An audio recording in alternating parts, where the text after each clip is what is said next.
இருக்கக்கூடிய முதல்வர் பண்றாரா, கை போட மாட்டாங்க. ஏன் போடுறான்? போட மாட்டான். நம்ம கிட்ட நம்ம என்ன போராடுறோமா? ஏய் முதல்ல கையெழுத்து போடுறோம் அப்படின்ட்டு ஏன் நான் சொல்றேன்னா, ஏன் கையெழுத்து போடும் நான் சொல்றேன்னா, அம்பேத்கர் சொல்லியிருக்கேன். அதாவது 25/11/1949 அன்று நடந்த விவாதத்தில் அவர் என்ன இறையாண்மை என்ற வார்த்தை உபயோகப்படுத்துறாரு. யாருக்கு? மாநிலத்துக்கு இறையாண்மை இருக்கு. என்ன இறையாண்மை இருக்கு? அரசமைப்பு சட்டம் வழங்கும் இறையாண்மை இருக்கு. அதை தாண்டி இல்லை, நீ தனித்தாங்க கேட்க முடியாது, அது வேற. ஆனால் அரசமைப்பு சட்டத்துல அட்டவணை 7 லிஸ்ட் 2 நான் சட்டம் போட்டா, யூனிவர்சிட்டி சொன்னார்ல, யூனிவர்சிட்டி என்ட்ரி 32 அது கூட நான் சட்டம் போடுறேன். அந்த சட்டத்துக்கு ஏன் கையெழுத்து போடாம இன்னைக்கு வரைக்கும் கையெழுத்து போடலைங்க? இன்னைக்கு வரைக்கும் கவர்னர் ஆர்.என். ரவி கையெழுத்து போடவில்லை.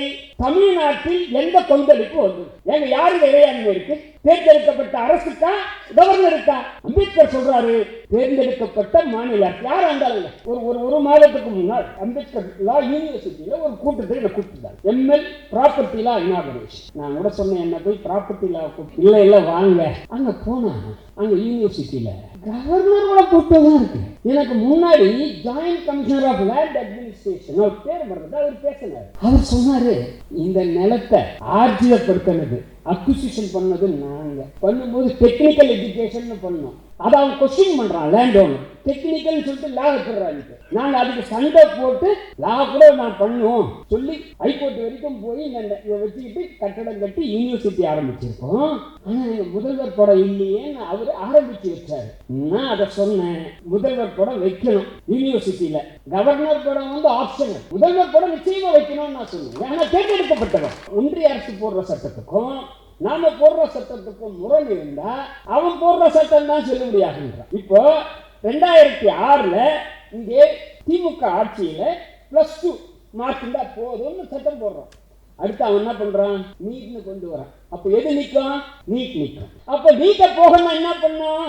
நாம சட்டம் போட்டு பிரசிடென்ட் அசென்ட் வாங்கணும். முடியுமா?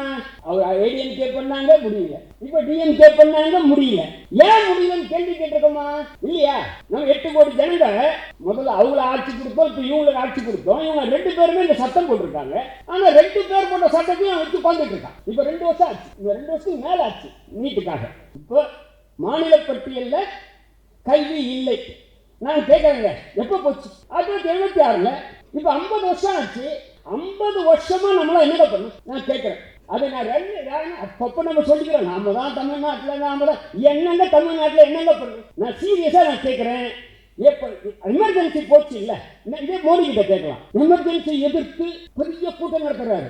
ஏப்பா, எமர்ஜென்சியில 42வது அரசமைப்பு சட்ட திருத்தத்தில் வந்த அனைத்தையும் ரத்து பண்ணிட்டு ஒரே ஒரு லைன்ல சட்டம் போட, அதான சரியா இருக்கும். எஜுகேஷன் மட்டும் இல்ல, நான் இன்னைக்கு அதை பத்தி பேசுறதுக்கு இல்ல, பல அதிகாரங்கள், மாநிலத்துக்கான அதிகாரங்கள் மையத்தில் போச்சு. எது? பெருமுதலாளிகள். நாளைக்கு அதானி மேனேஜரா இருக்க ஈஸியா வருவான். அதான் இண்டஸ்ட்ரியா வேற என்ன? அதனால இல்ல, அதானின்றது ஒரு குறியீடு, இல்ல சிவநாடா எதனா வச்சுங்க, எல்லாம் ஒண்ணுதான் என்ன பொறுத்த வரையில. ரேங்க்ல அம்பானி, அதானி, சிவநாடா தேடுன்றாங்க. நம்மால் அல்ல, பெருமுதலாளிகள் பற்றி இல்லை. தவறுதலாக மாநில அரசுகள் கவர்னரை சான்சலர் என்று ஒவ்வொரு சட்டத்திலும் போட்ட தவறு. இங்க மட்டும் இல்லை, இந்தியா முழுவதும் ஒவ்வொரு மாநிலத்திலும் அரசமைப்பு சட்டம் வந்த கவர்னரை ஒன்றையும் யூனிவர்சிட்டிக்கு சான்சலர் எங்கேயும் சொல்லலை. நாம பொறுப்பெடுத்து எல்லா சட்டத்தையும் மெட்ராஸ் யூனிவர்சிட்டியா இருக்கும், ஒவ்வொரு திருவள்ளூர் பல்கலைக்கழகம், பெரியார் பல்கலைக்கழகம், ஒவ்வொரு பல்கலைக்கழகத்திலையும் ஐயா கவர்னர் நீதாண்டா சான்சலர், நான் மேலே இருக்கான். அதுக்காக நான் அதுக்காக சொல்றேன், இதுதான் இங்க எல்லாரும் பண்ற தப்பு. ஒரே ஒரு பல்கலைக்கழகம் தான் தமிழ்நாட்டில் சான்சலர் இல்ல, music university establish by Jayalalithaa. இது உண்மையில உண்மை சொல்லணும், இதுல யாராண்டான்றது இல்லை. அதான் அவங்க ஏன்னா அவங்களுக்கு சென்னாரெட்டியோட வந்த சண்டையில் காரணமாக இல்லை. உண்மையில் சென்னாரெட்டியுடன் அவங்களுக்கு இதே பிரச்சனை. வைஸ் சான்சலர் அப்பாயின்மெண்ட்ல சண்டை நடக்குது. கல்வி அமைச்சர் நாவலர் நெடுஞ்செடி எனக்கு உறவுக்காரர் குற்றாலிங்கத்தை நியமிப்பதற்காக நடந்த இது முடியாதுன்றார். அந்த பேனல்ல போறது, அந்த பேனல்ல யாருமே போடல, சென்னாரெட்டி. அப்போ இப்போ எடுத்து நீங்க கூகுள சர்ச் பண்ணா தெரியும். அப்பவே மூவ் பண்றாங்க. என்ன இதே மாதிரி எல்லா யூனிவர்சிட்டி சட்டங்களையும் திருத்தி சான்சலர் என்ற இடத்துல முதலமைச்சரோ எஜுகேஷன் மினிஸ்டரோ கொண்டு வருவதற்கான முயற்சி நடந்தது. ஆனால் அதை மறுபடியும் சென்னாரெட்டிக்கோ அம்மாவுக்கோ ஒரு காம்ப்ரமைஸ் 91, 96 அடுத்து வந்தவங்க கூட 96 to 2001 கலைஞர் அடுத்து வந்தவங்க யாருமே கூட இந்த இதை வந்து இப்போ இருக்கக்கூடிய முதல்வர் பண்றாரா கை போட மாட்டாங்க. ஏன் போட மாட்டான்? நம்ம கிட்ட நம்ம என்ன போராடுறோமா? ஏய் முதல்ல கையெழுத்து போடுப்பா அப்படின்ட்டு ஏன் நான் சொல்றேன்னா, ஏன் கையெழுத்து போடும் நான் சொல்றேன்னா அம்பேத்கர் சொல்லியிருக்கேன். அதாவது 25/11/1949 அன்று நடந்த விவாதத்தில் அவர் என்ன இறையாண்மை என்ற வார்த்தை உபயோகப்படுத்துறாரு. யாருக்கு? மாநிலத்துக்கு இறையாண்மை இருக்கு. என்ன இறையாண்மை இருக்கு? அரசமைப்பு சட்டம் வழங்கும் இறையாண்மை இருக்கு. அதை தாண்டி இல்லை, நீ தனித்தாண்ட கேட்க முடியாது, அது வேற. ஆனால் அரசமைப்பு சட்டத்தில் அட்டவணை 7 லிஸ்ட் 2 நான் சட்டம் போட்டா யூனிவர்சிட்டி சொன்னார்ல, யூனிவர்சிட்டி என்ட்ரி 32 அது கூட நான் சட்டம் போடுறேன். அந்த சட்டத்துக்கு ஏன் கையெழுத்து போடாம இன்னைக்கு வரைக்கும் கையெழுத்து போடலைங்க. இன்னைக்கு வரைக்கும் கவர்னர் ஆர் என் ரவி கையெழுத்து போடவில்லை. தமிழ்நாட்டில் எந்த கொந்தளிப்பு வந்தது? எங்க யாருக்கு இறையாண்மை இருக்கு? தேர்ந்தெடுக்கப்பட்ட அரசுக்கா கவர்னருக்கா? அம்பேத்கர் சொல்றாரு தேர்ந்தெடுக்கப்பட்ட மாநில அரசு யார் வந்தாலும் அவங்களுக்கு தான். இப்போ யூனிவர்சிட்டியில யார் கண்ட்ரோல் பண்றாங்க? அந்த நிலம் நமது, கட்டடம் நமது, சம்பளம் நாம கொடுக்கிறோம். ஆனா வைஸ் சான்சலர் அவர் கொடுக்கிறோம். ஏங்க இப்போ நான் ஒரு மாதத்துக்கு முன்னால் அம்பேத்கர் அம்பேத்கர் லா யூனிவர்சிட்டியில் ஒரு கூட்டத்தை கூப்பிட்டாங்க. எம்எல் ப்ராப்பர்ட்டி லா இனாகரேஷன். நான் கூட சொன்னேன், என்ன போய் ப்ராப்பர்ட்டி லா கூப்பிடுறீங்களே? இல்லை வாங்க அப்படின்னாங்க. அங்கே போனால் அங்கே யூனிவர்சிட்டியில் கவர்னரோட கூப்பிட்டு தான் இருக்கு. எனக்கு முன்னாடி joint commissioner of land administration அவர் பேர் மறந்து அவர் பேசினார். அவர் சொன்னார், இந்த நிலத்தை ஆர்ஜிதப்படுத்தினது அக்விசிஷன் பண்ணது நாங்கள் பண்ணும்போது டெக்னிக்கல் எஜுகேஷன் பண்ணோம். அதை அவன் கொஸ்டின் பண்ணுறான் லேண்ட் ஓனர். டெக்னிக்கல்னு சொல்லிட்டு லா வச்சுடுறாங்க. நாங்கள் அதுக்கு சண்டை போட்டு லா கூட நான் பண்ணுவோம் சொல்லி ஹைகோர்ட் வரைக்கும் போய் இதை வச்சுக்கிட்டு கட்டடம் கட்டி யூனிவர்சிட்டி ஆரம்பிச்சிருக்கோம். ஆனால் எங்கள் முதல்வர் படம் இல்லையேன்னு அவர் ஆரம்பித்து வச்சார். நான் அதை சொன்னேன், முதல்வர் படம் வைக்கணும் யூனிவர்சிட்டியில். கவர்னர் படம் வந்து ஆப்ஷனல், முதல்வர் படம் நிச்சயமாக வைக்கணும்னு நான் சொன்னேன். ஆனால் தேர்ந்தெடுக்கப்பட்டவர் நான் இன்னும் கூட இன்னைக்கு எவ்வளோ தூரம் ஒத்துப்பீங்கன்னு தெரியாது. 2026 மீண்டும் ஸ்டாலின் வந்தால் ஸ்டாலின் படம், எடப்பாடி பழனிசாமி வந்தால் எடப்பாடியின் படம், விஜய் வந்தால் விஜயோட படம். இதையே சொன்னேன். யார் மக்கள் முதல்வராக தேர்ந்தெடுக்கிறார்கள்? இவரை வந்து கவர்னர் தேர்ந்தெடுக்கப்பட்டவர் இல்லை, அப்பாயின்மெண்ட். பிரசிடென்ட் தேர்ந்தெடுக்கப்படுறவர், அவரால் இவர் நியமிக்கப்படுறவர். அதனால நாங்கள் பண்ண தப்பு இல்லையா? எதை சான்சலர்னு அவர் உட்கார வச்சது தப்பு. ஒரு புராண கதை இருக்குல்ல, பத்மாசுரர் தலையில் அவனே கைய வச்சுட்டான்ற கதையில இப்ப நம்மளே அழிக்கிறான். இதை இப்போ இப்போ வந்து நாம மம்தா பானர்ஜிலாம் இப்போ முடிச்சுக்கிட்டு சரி பண்ணணும்னு நினைக்கிறாங்க, பண்ண முடியல. இதுதான் வந்து இருக்கக்கூடிய பெரிய இதை பார்க்குறோம். உதாரணத்துக்கு இப்போ பார்த்தீங்கன்னா எந்த பிசியாக அப்பாயின்மெண்ட் பண்ணுறாரு அவர். முதல்ல ஒரு 2-3 முதல்ல போட்டார், இப்போல்லாம் பண்ணுறதே இல்லை. நம்ம ஹையர் எஜுகேஷன் டிபார்ட்மெண்ட் சொல்கிற உத்தரவை கேட்கறது இல்லை. இப்போ பெரியார் யூனிவர்சிட்டியில் அங்கே ரிஜிஸ்ட்ராரை சஸ்பெண்ட் பண்ணிட்டு ஒரு டைரக்டிவ் கொடுத்தாங்க. பத்திரிக்கையெல்லாம் வந்து வைஸ் சான்சலர் நான் அவர் சொன்ன மாதிரியே சந்தியா நான் சொல்ல டேஷ் அவர் பண்ணல. அவர் பேர்ல ஊழல் குற்றச்சாட்டு, அதுக்காக பண்ண சொல்றி அரசு சொல்லுது, ஆனால் பண்ண மறுக்கிறார்கள். அப்போ இதுக்குள்ளார நான் வந்து இப்போ அவர் ஏற்கனவே பேசிட்டாரு. இப்போ என்னன்னா 2-3 செய்திகளை நான் சொல்லணும். என்ன இதில் நம்முடைய அவர் வந்து நீதிபதி ஏ.கே. ராஜன் வந்து எனக்கு கான்ஸ்டிடியூஷனில் லாயர், எனக்கு சாரி டீச்சர், கான்ஸ்டிடியூஷன் டீச்சர் லாவில், அது எல்லா இடங்களும் சொல்லுவோம், லா கலையில் எடுத்தவர். ஆனால் நான் வந்து என்னென்னா நான் ரெண்டாக பிரிக்கிறேன். 1976க்கு முன் 76க்கு பின்.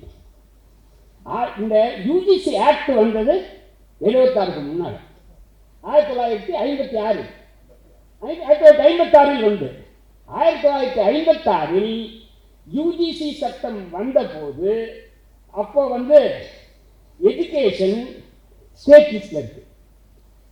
அதான் அவர் சொன்னார், லிஸ்ட் 2ல entry 11 இருக்கு.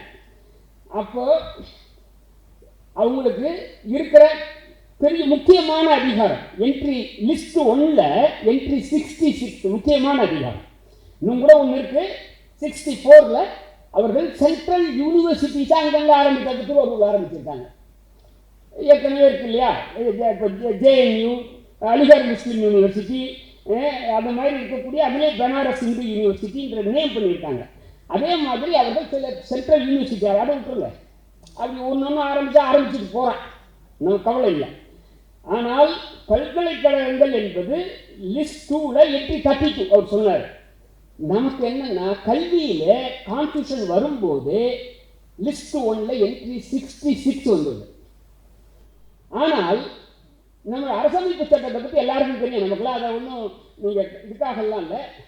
அது 1935 ஆண்டு அரசமைப்பு சட்டத்தினுடைய தழுவல் என்று அம்பேத்கர் சொல்றார்.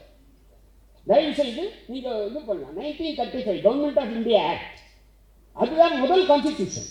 அதை அப்படியே பாரோ பண்ணியிருக்காங்க, அதில் கொஞ்சம் ஆட் பண்ணியிருக்கு, ஆனால் அடிப்படையில் பாரோ பண்ணியிருக்காங்க. அதில் மாநிலத்துக்கான அப்போ மாகாணம் வச்சுங்க, மாகாணத்துக்கும் மைய அரசுக்குமான என்னென்ன பவர்ஸ்ன்றப்போ கல்வி என்பது மாகாண அரசினுடைய முழு உரிமையில் இருக்குங்க. இதை நான் சொல்ல, இப்போ நீங்கள் எல்லாம் படிக்கிறவங்க தயவு செய்து இளைஞர்களாக இருங்க. மாடர்ன் டென்டல் காலேஜ் என்ற 5 நீதிபதிகள் அமர்வு 2016 தீர்ப்பு கொடுத்துருக்கு. அதில் நம்ம தமிழ்நாட்டை சேர்ந்த பானுமதி அம்மா separate judgment but concurrent judgment கொடுத்துருக்காங்க. அதெல்லாம் இதை பதிவு பண்ணுறாங்க. வெள்ளக்காரன் காலத்தில் 1950க்கு முன்னாடி இருந்த கான்ஸ்டிடியூஷனில் மாகாணத்துக்கு தான் கல்வி முழுக்க இருக்கு, மத்தியில் சுத்தமாக கிடையாது, ஒன்றியத்துக்கு. ஆனால் entry 66 இருக்கு பாருங்க, coordination and determination of standards in higher education அப்படின்றத அம்பேத்கர் கொண்டு வரும்போது மாநிலங்களில் இருந்து மிக கடுமையான எதிர்ப்பு வரும். அந்த எதிர்ப்பை அம்பேத்கர் அதை அப்படி ஊற்றி அணைக்கிறார். என்ன சொல்றாரு, கேப்பா entry 11 இருக்குல்ல, எஜுகேஷன் வந்து மாநிலத்தில் இருக்கு, கோஆர்டினேஷன் டிட்டர்மினேஷன் ஸ்டாண்டர்ட்னா இப்போ தமிழ்நாட்டில் நீ பிஏ படிக்கிற 3 வருஷம், கேரளாவில் 2 வருஷம் படிக்கிற, அப்போதான் நீ எங்கே போக முடியும். அதான் கோஆர்டினேஷன் டிட்டர்மினேஷன்றதுக்கு அதான் ஒவ்வொரு உதாரணத்துக்காக சொல்றதுக்காக நான் சொல்றேன். அப்போ இந்த ஒரு இணைப்பை செய்வதற்கு தான் அப்படின்ற ஒரு சமாதானத்தை சொல்லி entry 66 ஏற்றுக்க வச்சார்.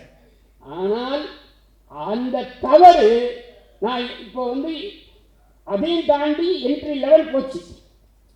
இப்போ மாநில பட்டியலில் கல்வி இல்லை. நான் கேட்குறேங்க, எப்போ போச்சு? 1976. இப்போ 50 வருஷம் ஆச்சு. 50 வருஷமா நம்மள என்னங்க பண்ணும் நான் கேட்குறேன். அதை நான் அப்பப்போ நம்ம சொல்லிக்கிறோம், நாம தான் தமிழ்நாட்டில், நாம தான் என்னங்க தமிழ்நாட்டில் என்னங்க பண்ணும். நான் சீரியஸாக நான் கேட்குறேன், எப்போ எமர்ஜென்சி போச்சு இல்லை, இதே மோடி கிட்ட கேட்கலாம். எமர்ஜென்சி எதிர்த்து பெரிய கூட்டம் நடத்துறாரு. ஏப்பா எமர்ஜென்சியில் 42வது அரசமைப்பு சட்ட திருத்தத்தில் வந்த அனைத்தையும் ரத்து பண்ணிட்டு ஒரே ஒரு லைன்ல சட்டம் போட, அதான சரியா இருக்கும். எஜுகேஷன் மட்டும் இல்லை, நான் இன்னைக்கு அதை பற்றி பேசுறதுக்கு இல்லை, பல அதிகாரங்கள் மாநிலத்துக்கான அதிகாரங்கள் மையத்தில் போச்சு. எது கல்வி, காடு நமக்கு காடு பெருசு இல்லை, ஜார்க்கண்ட்ல காடு பெருசு, சத்தீஸ்கர்ல காடு பெருசு.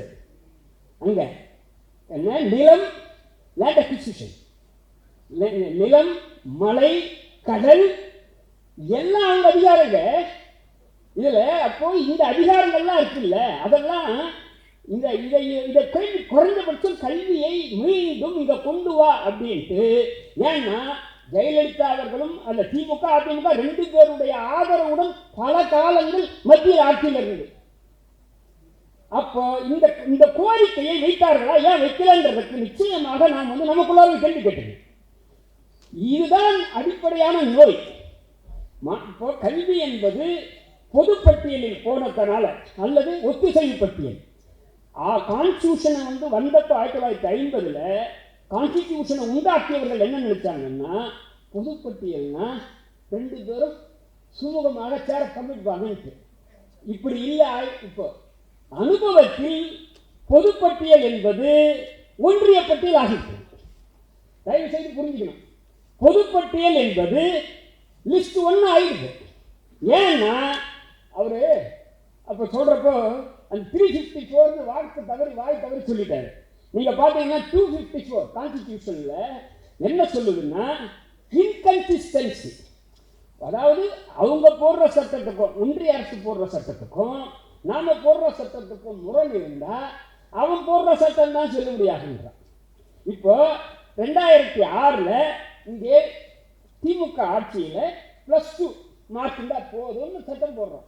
அடுத்து அவன் என்ன பண்றான், நீட்னு கொண்டு வரான். அப்ப எது நிற்கும், நீட் நிற்கும்.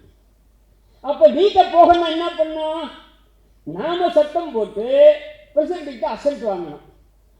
முடியுமா? அவர் ஏடிஎம்கே பண்ணாங்க, முடியல. இப்ப டிஎம்கே பண்ணாங்க, முடியல. ஏன் முடியலன்னு கேள்வி கேட்டிருக்கோமா இல்லையா? நம்ம 8 கோடி ஜனங்க முதல்ல அவங்கள ஆட்சி கொடுத்தோம், இப்போ இவங்களுக்கு ஆட்சி கொடுத்தோம். இவங்க 2 பேருமே இந்த சட்டம் போட்டிருக்காங்க. ஆனால் 2 பேர் போட்ட சட்டத்தையும் வச்சு உட்காந்துட்டு இருக்கான். இப்போ 2 வருஷம் ஆச்சு, இந்த 2 வருஷத்துக்கு மேலே ஆச்சு நீட்டுக்காக. அப்போ மேலாச்சு. அப்போ இதுதான் அடிப்படையான காரணம். கல்வி பொதுப்பட்டியலுக்கு போனதுதான்.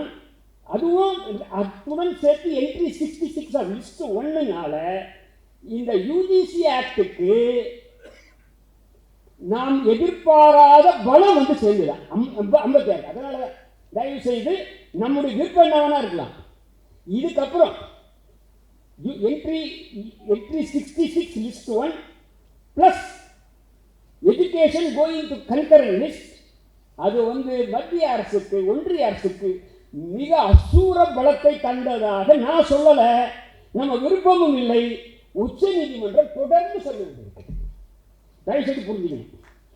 நான் கேட்ட பெரிய வில்லன் உச்ச நீதிமன்றம் இல்லை, இதான் சொல்லியிருக்கேன். நீங்க அவங்க எந்த ஜட்ஜ்மெண்ட்லுமே 4 தீர்ப்புகள் இருக்குங்க. இதில் அவர் கேட்டார் வேற ஈசி, நம்ம சட்டம் பெருசா யூஜிசி சட்டம் பெருசான்ட்டு. உச்ச நீதிமன்றம் 4 தீர்ப்புகளில் யூஜிசி சட்டம் தான் பெருசு என்று சொல்லியிருக்கு. 1 கல்யாணி மதிவாணன் வழக்கு 2015 இங்கே தமிழ்நாட்டில் போனதுதான். கல்லூரிகளில் இப்போ யூஜிசி ரெகுலேஷன்ஸில் சொல்றது 10 ஆண்டு யூனிவர்சிட்டியில் ப்ரொஃபஸராக இருந்தால் தான் ஆக்கணும்னு இருக்கு. ஆனால் இவங்க இப்போ யூனிவர்சிட்டியில் தாண்டி மெட்ராஸ் யூனிவர்சிட்டி வச்சுங்க, அதில் ஒரு 100 கல்லூரி இருக்கும். கல்லூரிகளில் ப்ரொஃபஸர்ன்ற போஸ்ட் கிடையாது. நம்ம எல்லாரும் நாம சொல்லுவோம் பேராசிரியர்னு, ஆனால் அவங்க அசிஸ்டன்ட் ப்ரொஃபஸர் அசோசியேட் ப்ரொஃபஸர் தான். There is no professor. ஆனால் 10 ஆண்டு இருந்தால் வேலை செஞ்சால் போதும். ஆனால் கல்யாணி மதிவாணன் பல 20 ஆண்டு 30 ஆண்டு வேலை செஞ்சுருக்காங்க. ஆனால் அவங்கள போட்டப்போ அதை சொன்னாங்க. அப்போ சொன்ன போது உச்ச நீதிமன்றத்துக்கு போகிறப்போ கல்யாணி மதிவாணன் ஜெயிச்சாங்க, மெட்ராஸ் ஹைகோர்ட்டில் தோத்துட்டாங்க. ஆனால் உச்ச நீதிமன்றம் என்ன சொல்லிச்சுன்னா பேர் 53 கல்யாணி மதிவாணன் போட்டு பாருங்க. பேர் 53ல் என்ன லா டிக்ளேர் பண்ணியிருக்காங்கன்னா, யூஜிசி ரெகுலேஷனுக்கும் ஸ்டேட் யூனிவர்சிட்டி ஆக்டுக்கும் முரண்பாடு வந்தால் UGC regulation will prevail over the state act சொல்லியிருக்காங்க. பேரா 53. அதுக்கு அதை நான் உடன்பாடு இருக்கா இல்லையான்றது வேற. அதுதான் இன்னைக்கு நாட்டில் சட்டம். 2022 3 தீர்ப்புகள். நம்பர் 1 வந்து சர்தார் பட்டேல் யூனிவர்சிட்டி குஜராத். சர்தார் பட்டேல் யூனிவர்சிட்டி குஜராத்தில் இதே பிரச்சனை. குஜராத்லேயே எம்ஆர் ஷா நீதிபதி இந்த ஷா இல்லை, நீதிபதி எம்ஆர் ஷா. நீங்கள் கன்ஃபியூஸ் பண்ணிக்காதீங்க, 2 ஷா ஒன்றுன்ட்டு கன்ஃபியூஸ் பண்ணி அப்படின்னு நினைச்சிக்கிட்டாலும் அதுக்கு நான் பொறுப்பு இல்லை. இவர் எம்ஆர் ஷா, அவர் வேற அமித் ஷா. இந்த எம்ஆர் ஷா அவர் என்ன சொல்றாரு, அந்த பட்டேல் இதில் இதே திருப்பி ரீட்ரேட் பண்றாரு. அதில் இன்னும் உறுதியாக சொல்றாரு, யூஜிசி ரெகுலேஷனுக்கும் இதுக்கும் வந்தா யூஜிசி ரெகுலேஷன் தான் சொல்றாரு. அதுவும் ஈஸி அப்பாயின்மெண்ட். நான் சொல்றதெல்லாம் easy appointment. Kalyani Mathivanan easy appointment. நான் சொல்ற சர்தார் பட்டேல் வந்து ஈஸி அப்பாயின்மெண்ட். 3 அதுக்கடுத்து நான் வந்து இந்த யாருக்கான அந்த இது பார்க்குறதுன்னு சொன்னால் அவங்களுக்காக நான் இதை மட்டும் சொல்கிறேன். இதோட சொல்லிக்கிறேன், நான் முடிச்சுக்கிறேன். நான் அதாவது கல்யாணி மதிவாணன் வந்து 2015 6 SCC 363. யாராவது லா படிக்கிறவங்க வீரமத்திரி இப்போ நோட் பண்ணிக்கிறதுக்காக அவங்க பார்க்கலாம். குஜராத் வந்து கம்பீர்தன் versus state of Gujarat. Gambhir அது வந்து 2022 5 SCC 179 அக்டோபரில். அதுக்கு முன்னாடி வந்து ஸ்டேட் ஆஃப் வெஸ்ட் பெங்கால்லேருந்து ஒரு வழக்கு வருது. வெஸ்ட் பெங்கால்லேருந்து அதுக்கு அடுத்து தான் state of West Bengal Calcutta university வழக்கு. அது state of West Bengal versus Anindya Sundar Das, அதுவும் வைஸ் சான்சலர். அந்த வைஸ் சான்சலர் வந்து ரீஅப்பாயின்மெண்ட் பண்ணுறாங்க. யூஜிசி ரெகுலேஷன் படி இல்லைன்னு சொல்லி அது ரத்து பண்ணப்படுது. யூஜிசி ரெகுலேஷன் படி இல்லை. ஸ்டேட் சொல்கிறாங்க நாங்கள் யூனிவர்சிட்டி ஆக்ட் படி பண்ணியிருக்கோம். உச்சநீதிமன்றம் சொல்லியிருக்கு, இல்லை நீங்கள் யூஜிசி ரெகுலேஷன் தான் அதை விட உயர்ந்தது அப்படின்ட்டு சொல்கிறாங்க. இன்னொரு ஜட்ஜ்மெண்ட் நான் சொல்ல விட்டது, அதுவும் 2022 3 judgment 2022. APJ Abdul Kalam technological university at Thiruvananthapuram. அங்கே சொல்கிறாங்க, அங்கேயும் இதே பிரச்சனை தான். அங்கேயும் சொல்கிறாங்க யூஜிசி ரெகுலேஷன் பெருசா, இதே கேள்வியை கேட்குறாங்க. இந்த 4 வழக்கிலுமே யூஜிசி ரெகுலேஷன் பெருசா, அந்தந்த மாநிலத்தினுடைய யூனிவர்சிட்டி சட்டங்கள் பெருசா, மாநில அரசு ஏற்றுதுன்னு கேட்டு யூஜிசி ரெகுலேஷன் தான் பெருசு. அதுக்கும் இதுக்கும் முரண்பாடு வந்தால் அதுதான் வந்து நிற்கும் அப்படின்னு சொல்லியிருக்காங்க. அப்போ இதுக்கு என்ன மாற்று, என்ன தீர்வு? இதுக்கு தீர்வு என்னங்க? என்ன மருந்து? என்ன மருந்து? மீண்டும் கல்வியை மாநில பள்ளியில் கொண்டு வரணும். இதுதான் தீர்வு. அது இல்லாத வரையில் நம்ம சுப்ரீம் கோர்ட் வந்து இப்படி தொடர்ந்து சொல்லிக்கிட்டே தான் இருப்போம். ஏன்னா அதில் உண்மையில் அந்த தீர்ப்புகளில் நீங்கள் என்ட்ரி 32 பற்றி டிஸ்கஷனே இல்லை. இந்த சொல்கிற 4 தீர்ப்புகள்லையும் என்ட்ரி 32 பற்றி டிஸ்கஷன் அதான் இருந்தாலும் அந்த தீர்ப்பு நம்ம கண்டுபிடிக்கும். ஒன்று வழக்கறிஞர் வாதிடலையா, அல்லது சுப்ரீம் கோர்ட்டுக்கு தெரியலையா? எனக்கு தெரியல. என்ட்ரி 32 பற்றி எங்கேயுமே ஒரு லைன் கூட வரல. 4 நாளைக்கு இருக்கு, 2ன்றாரு. எனவே இதில் வந்து அப்போ உங்களுக்கு ஒரு உச்ச நீதிமன்றத்தை பொறுத்தவரை they are bothered about the ஒன்றிய அரசு. they are not bothered about any state government. that's a fact. ஏன்னா அங்கே வந்து பவர் பலமான ஒன்றிய அரசு இருந்தால் வீக்கான சுப்ரீம் கோர்ட் இருக்கும், வீக்கான ஒன்றிய அரசு இருந்தால் பலமான சுப்ரீம் கோர்ட் இருக்கும். நான் சொல்லுங்க, நீதிபதி கவுல் சொன்னார் இல்லை. அதனால இதை வந்து நாம வந்து இப்போ என்னன்னா நம்ம வந்து இந்த சொல்யூஷனை வந்து நம்ம பார்க்கறதுக்கு சீரியஸாக பண்ணலன்னு நினைத்தார். 50 ஆண்டுகளாக நான் சொல்றேன், அம்பேத்கர் உண்டாக்கிய அரசமைப்பு சட்டம் இல்லை. இந்த 75 ஆண்டுகளில் நான் அதை பற்றி பேசுறதுக்கு இங்கேயே மணியம்மை ஹாலில் நான் பேசியிருக்கேன். ஒரு பெரிய லிஸ்டே சொல்லியிருக்கேன். என்னென்ன அதிகாரங்கள் நம்ம கிட்ட இருந்து போச்சு அப்படின்றது பேசுவதற்கு ஒரு ஆய்வே பண்ணலாம். மாநிலத்தின் அதிகாரங்கள் அப்பவே அம்பேத்கரின் பேரில் ஒரு குற்றச்சாட்டு வைக்கப்படுகிறது 25/11 ஸ்டேட் எல்லாம் முனிசிபாலிட்டிஸ் அப்படின்ட்டு. அப்போ அம்பேத்கர் சொல்றாரு, இல்லை இது பெடரல், ஏனென்றால் மாநிலங்களுக்கான அதிகாரத்தை பாராளுமன்றம் கொடுக்கல, கான்ஸ்டியூஷன் தருதுன்னாரு. கொடுத்த கான்ஸ்டியூஷன் கொடுத்த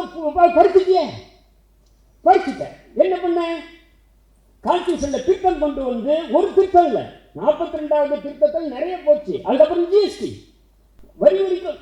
வரி ஒரு ராஜானா என்னங்க, வரி விதிக்கிற அதிகாரம் இருக்குன்னா அந்த எந்த அதிகாரமும் ஒவ்வொன்றா எல்லா அதிகாரங்களும் மாநிலத்தில் இருந்து கம்ப்ளீட்டா மைய அரசுக்கு போயாச்சு இந்த 75 ஆண்டுகள்ல. அப்போ இந்த பிரச்சனை இருக்கு பாருங்க. இதை எதிர்த்து என்னை கேட்டா இந்தியா முழுவதுமே மாநிலங்கள்ல பெரிய ஒரு சண்டை வரதா நான் தோல்ல. இறுதியா நான் என்ன சொல்றேன்னா, அந்த யூஜிசி ரெகுலேஷன் இருக்குல்ல, வைஸ் சான்சலர் சம்பந்தமாக முதலாக அவங்க போட்டது இப்ப 2025 இல்லை, முதல்ல போட்டது 2010. தயவுசெய்து என்னன்னா இதே வார்த்தை போட்டிருக்காங்க. என்னது? a nominee of chancellor, a nominee of UGC chairman, a nominee of syndicate. 2010 போட்டிருக்காங்க. அப்போ யூபிஏ கவர்மெண்ட்ல ஃபர்ஸ்ட் 2000 முதல்ல யூஜிசி ரெகுலேஷன் வருது. அதில் யூசியை பற்றி பேச ஆசிரியர் தான் பேசப்படுது. 2010 ஃபர்ஸ்ட் டைம் யூஜிசி ரெகுலேஷன்ல வைஸ் சான்சலரை பற்றி போடும்போது இன்னைக்கு இருக்கிறதுல அப்படியே டிட்டோ இருக்கு. இன்னைக்கு என்ன கூடுதலாக என்ன தெரியுமா இருக்கு? இந்த 3 பேர் கொண்ட கமிட்டியை கான்ஸ்டியூட் பண்றது சான்சலர் அடிஷன் அப்படின்றது இருக்கு. இன்னொன்னு என்ன இருக்குன்னா, இந்த வைஸ் சான்சலர் அப்பாயிண்ட் பண்றது சான்சலர். இந்த தீர்ப்புல ஒரு தீர்ப்புல அது ஒரு முக்கியமான தீர்ப்பு. ஏன்னா ஸ்டேட் சொல்லுது நான் அப்பாயிண்ட் பண்ணணும், குஜராத்தில் நீ பண்ண முடியாதுப்பா, சான்சலர் தான் பண்ணணும் அப்படின்றாங்க. ஏன்னா சட்டத்தில் அப்படிதான், உள் சட்டத்திலே அப்படிதான் இருக்கு. நம்ம சட்டத்திலேயே நம்ம யூனிவர்சிட்டியில் சட்டம் போட்டு வச்சிருக்கோம்ல, அதிலேயே அதான் போட்டிருக்கோம். யூஜிசி ரெகுலேஷன் சொல்லுது 2010. அப்போ நான் சொன்னேன் இல்லைங்களா, வீக்கான கவர்மெண்ட் இருந்தா சுப்ரீம் கோர்ட்டும் ஸ்ட்ராங்கா இருக்கும், நம்ம ஆட்களும் கோர்ட் ஒரு அடி அடிப்பாங்க. யூபிஏ 2010 வீக்கா இருக்கு. உடனே அதை 2013 இந்த 2010 போட்டு அதை விட்டுடுறாங்க. என்ன அமெண்ட்மெண்ட் வருது, திருத்தம் அது விட்டுடுறாங்க. ஆனால் மறுபடியும் கூட என்ன சான்சலர் தான் அப்பாயிண்ட் பண்ணுவார், சர்ச் கமிட்டி கிடையாது. சர்ச் கமிட்டி யூனிவர்சிட்டி சட்டப்படி இருக்கும். அப்போ 2010 திருத்தம் 2013 திருத்தப்படுது. 2010க்கு போய் அதுக்கடுத்து 18 ஒரு திருத்தம் வருது. 18 மறுபடியும் யூஜிசி அமெண்ட்மெண்ட் வருது. அந்த 18 என்ன இருக்குன்னா, 1 member of church committee, அதான் நான் சொல்லிட்டு இருந்தார் யாரு, நம்ம governor. 1 member of church committee shall be nominated by UGC chairman அப்படின்னு 2018. அதுதான் இது இன்னைக்கு வரைக்கும் இருந்தது. இப்போ டிராஃப்ட் இருக்கு இல்லைங்களா, ஒரு மாதம் பற்றி அது அமலுக்கு வரப்போகுது. அது வரைக்கும் 1 member. அது எல்லா நோட்டிஃபிகேஷன்லையுமே 10, 13, 18 இப்போ இருக்கக்கூடிய 25 எல்லாத்துலேயுமே சான்சலர் தான் அப்பாயிண்ட் பண்ணுவாருன்னு இருக்கு. அப்போ யார் சான்சலரு? கவர்னர். யார் கவர்னர் சான்சலர் ஆக்குனது? நாம. யாரு? நாமாகிய தமிழ் மக்கள், நாமாகிய பெங்காலிகள் எல்லாம் அவரை ஆக்கி வச்சிருக்கோம். அப்போ 2025 சான்சலர் இல்லையா, கான்ஸ்டிடியூட் சர்ச் கமிட்டின்றது புதுசாக இன்னும் கூடுதலான அதிகாரம். அப்படின்னா என்ன, இந்த கமிட்டியை அவர் தான் போடுவார். யாரு? ஐயாருன்றது தான் கூட. இப்போ யார் the nominee of chancellor, nominee of UGC chairman, nominee of syndicate for senate அப்படின்னு இருக்கு. அடுத்து the chancellor shall appoint the vice chancellor அப்படின்னு இருக்கு. அதுக்கப்புறம் முக்கியமாக இதில் ஏற்கனவே அவர் சொல்லிட்டாங்க, நான் அதை சொல்ல இது பண்ணல. என்னன்னா, முதலாக கல்வியாளர் அல்லாதவர்களும் ஆகிறதுக்காக அவர்கள் ஏற்பாடு பண்றாங்க. யாரு? Industry, public administration, public policy or public sector undertaking. இங்க இருக்கக்கூடிய பியூரோக்ராட் பெருமுதலாளிகள் நாளைக்கு அதானி மேனேஜராக இருக்க ஈஸியா வருவான். அதான் இண்டஸ்ட்ரியா வேற என்ன. அதனால இல்லை, அதானின்றது ஒரு குறியீடு, இல்லை சிவநாடா எதனா வச்சுங்க, எல்லாம் ஒண்ணுதான் என்னை பொறுத்த வரையில. ரேங்க்ல அம்பானி, அதானி, சிவநாடா தேர்டுன்றாங்க. நம்மால் அல்ல, பெருமுதலாளிகள் பற்றி இல்லை. அதனால் இந்த இதில் வந்து இப்போ இந்த இண்டஸ்ட்ரி உட்பட இவங்க இன்னைக்கு நாளைக்கு வரலாம். ஏற்கனவே உங்களுக்கு லேட்ரல் என்ட்ரி தெரியும் நினைக்கிறேன். உங்களுக்கு ஐஏஎஸ்ல இருக்காங்க இல்லையா, டைரக்டர் அண்ட் ஜாயிண்ட் செக்ரட்டரி லெவலில் ஸ்ட்ரெயிட்டாக உள்ள விட்டான். யார் இங்கே நம்மால் இங்கே எழுதி ரிசர்வேஷனில் போய் அங்கே உட்காந்துட்டு இருப்பான் செக்ரட்டரி ஆகலான்ட்டு. ஆகவே முடியாது, வாழ்க்கை ஃபுல்லாக ஆக முடியாது. ஏன்? டைரக்டரும் ஜாயிண்ட் செக்ரட்டரியும் உள்ள நுழைச்சான். இப்போ ஒரு பெரிய சத்தம் போட்டார். நல்ல காலம், ராகுல் காந்தி காலத்துலையும் தான் நடந்தது. ராஜீவ் காந்தி காலத்துலையும் காலகாலமாக இந்த விஷயங்கள்லாம் நடந்துகிட்டு இருக்கு, நடக்காமலாம் இல்லை. இப்போ ஒரு சத்தம் போட்டதுக்கப்புறம் அது 44 பேர் இப்போ நிறுத்தினாங்க. அதே மாதிரி இண்டஸ்ட்ரி வந்து ஐஏஎஸ்க்குள்ள செக்ரட்டரி ஆகிற மாதிரி இண்டஸ்ட்ரி இப்போ வந்து வைஸ் சான்சலர் இன்னைக்கு அது ஆகிறதுக்கு இதை வந்து நம்ம வந்து என்ன பண்ணணும்னா, நிச்சயமாக நமக்கு இருக்கக்கூடிய தீர்வு இப்போ உச்சநீதிமன்றம் சொல்லிட்டு. அதனால் உச்சநீதிமன்றத்தை எப்போ சொல்கிறாங்கன்னா, அவங்க இதை என்ட்ரி 66ம் இது வந்து கல்வி பொதுப்பட்டியலில் வந்ததை வச்சு தான் இந்த 4 தீர்ப்பு இருக்கு. எதுவுமே 76க்கு முன்னாடி தீர்ப்பு இல்லை. 76க்கு முன்னாடி இந்த பிரச்சனையே வரல. ஒன்று. ரெண்டாவது, அந்தந்த மாநில அரசுகள் எப்படி இதை அடுக்கிறாங்கன்னா, நமக்கு வேண்டிய கவர்னர் இருந்தால் சரி அப்படின்ட்டு, இல்லை நீ 2 போஸ்ட் எடுத்துல நான் 2 போஸ்ட் எடுத்துருக்கேன் அப்படின்ட்டு. இப்படி இல்லை, வேண்டாம் நான் யாரையானா போடுவேன், மண்ணாங்கட்டியை கூட போடுவேன், நான் பண்ணுவேன், நீ வேண்டாம் வெளில போயிடு அப்படின்றத சொல்லணும். கவர்னரை பொறுத்தவரை உனக்கு அரசமைப்பு சட்டத்தில் ஒன்றுமே இல்லை. அதனால் நாம் போட்ட தவறை நாம் திருத்தறதுக்கும் சண்டை போடலாம், அதுவும் சண்டை போடலாம். 1.5 வருஷமா 2 வருஷமா நம்ம சட்டம் அப்படியே கிடக்கு. எனவே இந்த கூட்டத்தில் இந்த யூஜிசி ரெகுலேஷனை பற்றிய இந்த விவாதம் நமது நடத்துவதற்கு வாய்ப்பு கொடுத்தவங்களுக்கு நன்றி, வணக்கம்.